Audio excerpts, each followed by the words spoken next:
العالمين.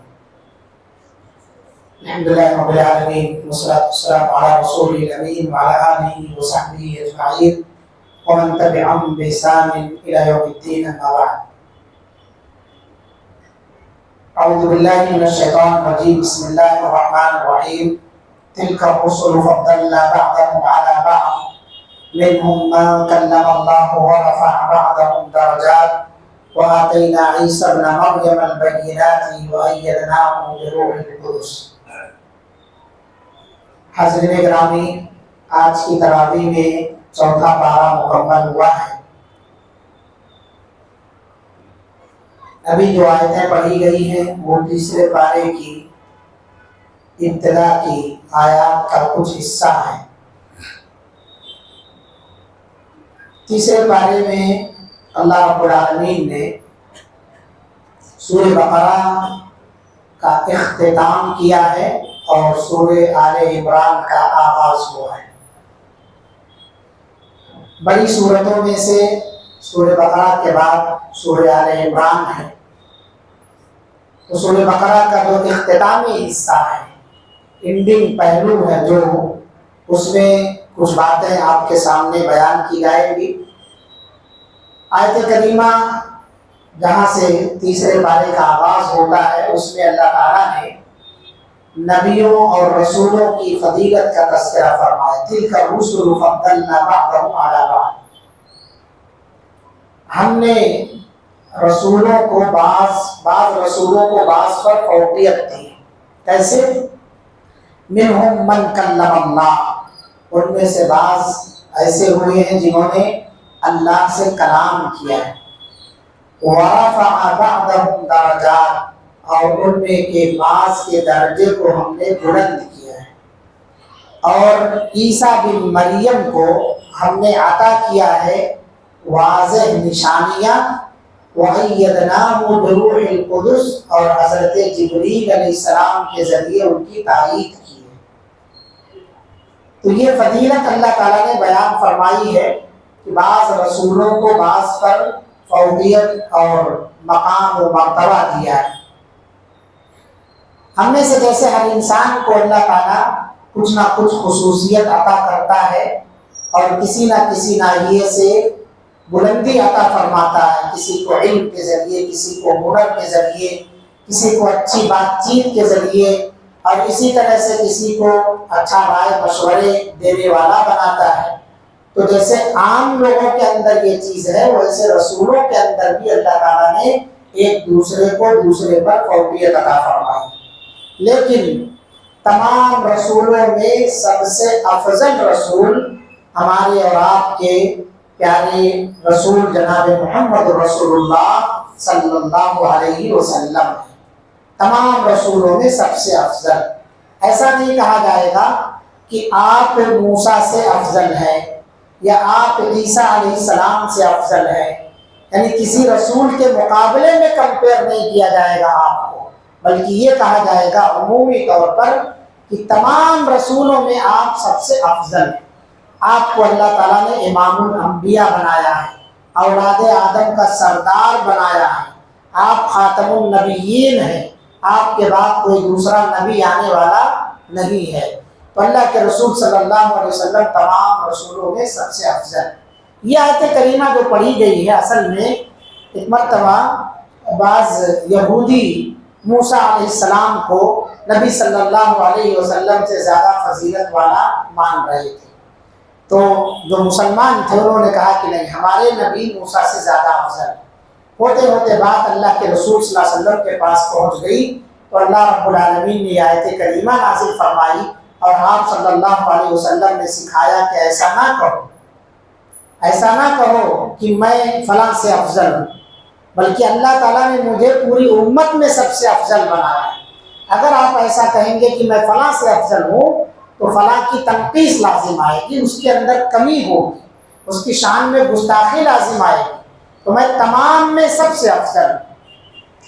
تو اللہ کے رسول صلی اللہ علیہ وسلم تمام نبیوں میں سب سے افضل. اس کے بعد کی آیت میں اللہ تعالیٰ نے آیت الکرسی کا تذکرہ فرمایا. بہت سارے ہمارے بھائی ہیں جن کو آیت الکرسی یاد ہے اور بہت سارے ایسے ہیں جن کو یاد نہیں.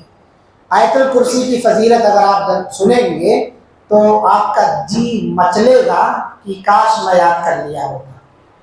تو جن کو یاد ہے وہ قابل مبارکباد ہے، جن کو آیت الکرسی یاد نہیں ہے ان سے درخواست کی جاتی ہے، پورا رمضان پڑا ہوا ہے، ایک ایک لائن اگر آپ یاد کریں گے روزانہ تو ہفتے بھر کے اندر آپ یاد کر لیں گے۔ کوشش کیجئے، انشاءاللہ العزیز آیت الکرسی آپ کو یاد ہو جائے گی۔ آیت الکرسی اللہ لا الہ الا هو الحی القیوم، یہ تیسرے پارے میں آیت نمبر 255 نمبر کی آیت ہے۔ آپ موبائل میں بھی ماریے لکھ کر کے، جیسے بہت ساری چیزیں دیکھتے ہیں ویسے آیت الکرسی نکالیے آپ 255 نمبر کی آیت، اور اس کو چلتے پھرتے اٹھتے بیٹھتے ہر دم آدھا لائن ایک لائن پڑھتے رہے۔ ہر نماز کے بعد اس کو یاد کرنے کی کوشش کیجیے، چند دنوں کے اندر آیت الکرسی آپ کے سینے میں محفوظ ہو جائے گی اور زبان زد ہو جائے گی۔ یہ آیت اللہ تعالیٰ کی صفات جلال، اس کی علو شان اور اس کی قدر و منزلت اور عظمت کو شامل نہایت جامع آیت ہے، جس کی نظیر مشکل ہے۔ دوسری کتابوں کے اندر اتنی عظیم آیت نہیں اتاری اللہ رب العالمین نے، اس لیے اس کو قرآن کی سب سے افضل اور اعظم آیت قرار دیا جاتا ہے۔ پورے قرآن میں سب سے افضل آیت اگر کوئی ہے تو وہ آیت الکرسی ہے۔ اس کی وجہ ہے کیونکہ اللہ رب العالمین نے اس آیت کے اندر اپنے اسماء و صفات کا تذکرہ کیا ہے۔ توحید اسماء و صفات کا ذکر ہے اس کے اندر۔ آپ پڑھیں اس آیت کو، اللہ لا الہ الا هو الحی القیوم۔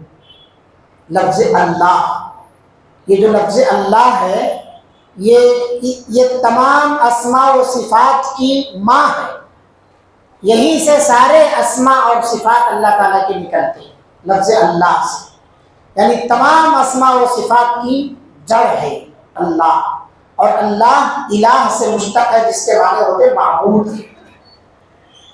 اللہ کے علاوہ کوئی سچا معبود نہیں ہے۔ اللہ لا الہ الا ہو، یہ جملہ جو ہے دعویٰ ہے، دعویٰ کیا اللہ تعالیٰ نے، اللہ تعالیٰ کے علاوہ کوئی سچا معبود نہیں۔ اس دعوے کے لیے اللہ رب العالمین نے اسی آیت کے اندر 9 دلیلیں پیش کی، یعنی پہلا جو کلمہ توحید ہے، اس کلمہ توحید کو ثابت کرنے کے لیے اللہ رب العالمین نے 9 دلیلیں پیش کی۔ غور کیجیے، اس کی گہرائی میں جائیے۔ اللہ تعالیٰ نے کہا اللہ، اس میں اسما کتنے ہیں؟ اللہ ایک نام، الحی دوسرا نام، القیوم تیسرا نام، العلی چوتھا نام، العظیم پانچواں نام۔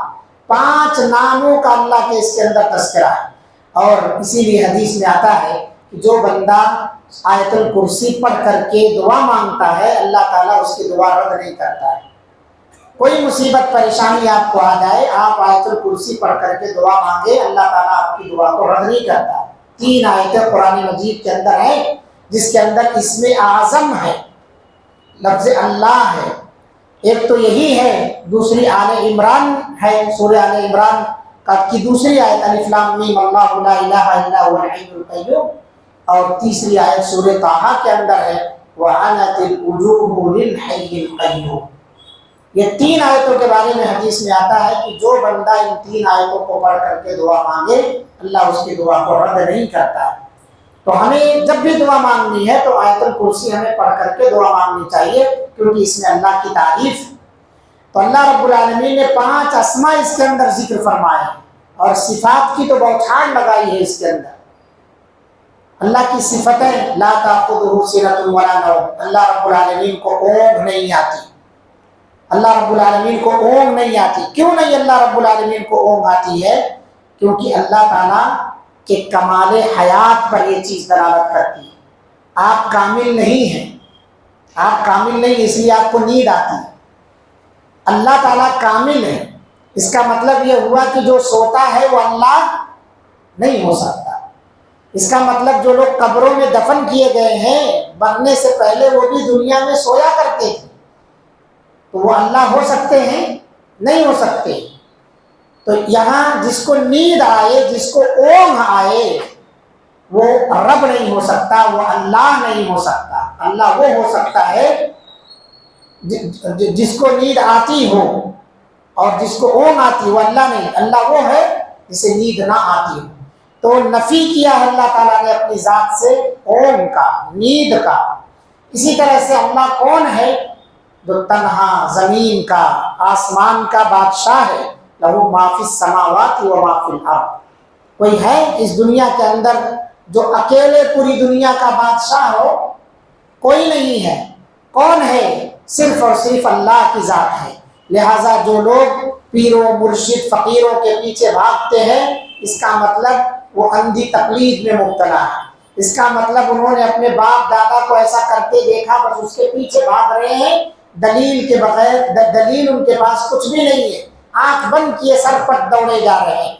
اسی طرح سے اللہ تعالیٰ کے ارادے کا اس کے اندر تذکرہ ہے کہ اللہ رب العالمین من ذا الذی یشفع عنده الا باذنہ، اللہ جسے چاہے اپنی اجازت سے اسے شفاعت کی اجازت دے، اپنی مرضی سے، اپنی مشیت سے جسے چاہے شفاعت کی اجازت دے۔ کسے اللہ تعالیٰ شفاعت کی اجازت دے گا؟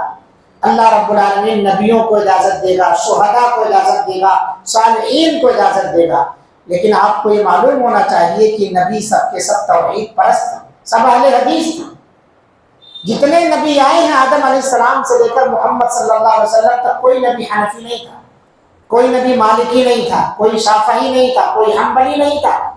سارے کے سارے نبی اہل الحدیث تھا، وہی مانتے تھے جو اللہ تعالیٰ نے ان کی طرف آسمان سے وحی کی ہے۔ نبی صلی اللہ علیہ وسلم اہل حدیث تھے، آپ کے ماننے والے صحابہ سب کے سب اہل حدیث تھے۔ خود امام ابو حنیفہ بھی اہل حدیث تھے، امام ابو حنیفہ بھی اہل حدیث تھے، کیونکہ وہ نبی صلی اللہ علیہ وسلم کو مانتے تھے، وہ قرآن کو مانتے تھے۔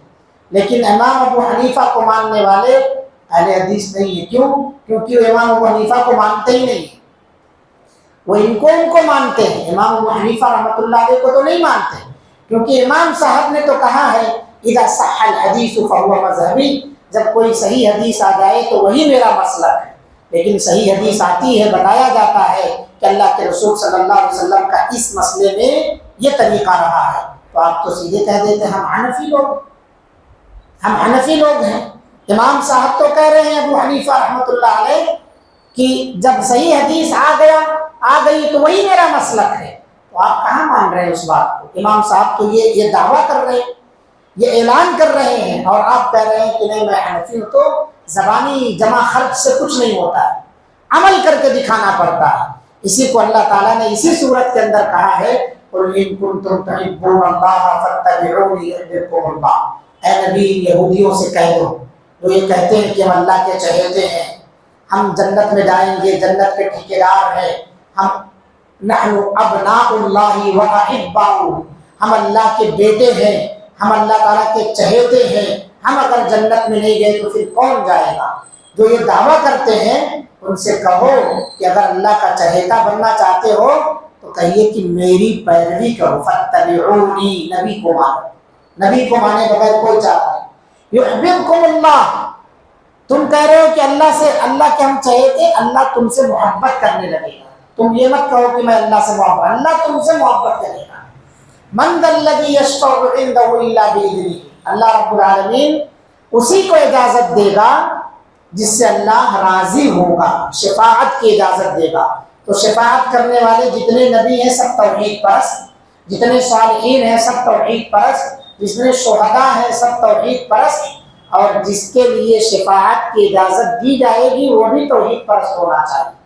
مشرک کے حق میں نبیوں کی سفارش نہیں ہوگی، مشرک کے حق میں صحابہ یا اسی طرح سلف صالحین یا شہداء یہ سب سفارش نہیں کریں گے، صدیقین یہ سفارش نہیں کریں گے۔ اس لیے شرک سے توبہ کرو، شرک سے توبہ کرو۔ اسی طرح سے اس آیت کے اندر اللہ تعالیٰ کی کمال عظمت اور قدرت کا تذکرہ ہے کہ اس کی اجازت کے بغیر کوئی سفارش نہیں کرے گا، وہاں صرف اور صرف اللہ کی چلے گی، کسی کی چلتی نہیں ہوگی۔ یہ جتنا دم مارنے والے ہیں یہاں اس وقت کہ فلاں پیر صاحب کا دامن پکڑ لیں گے، ہم چلے جائیں گے، غوث کا دامن نہیں چھوڑیں گے، ان کا دامن نہیں چھوڑیں گے، وہاں چلے گا کس کا؟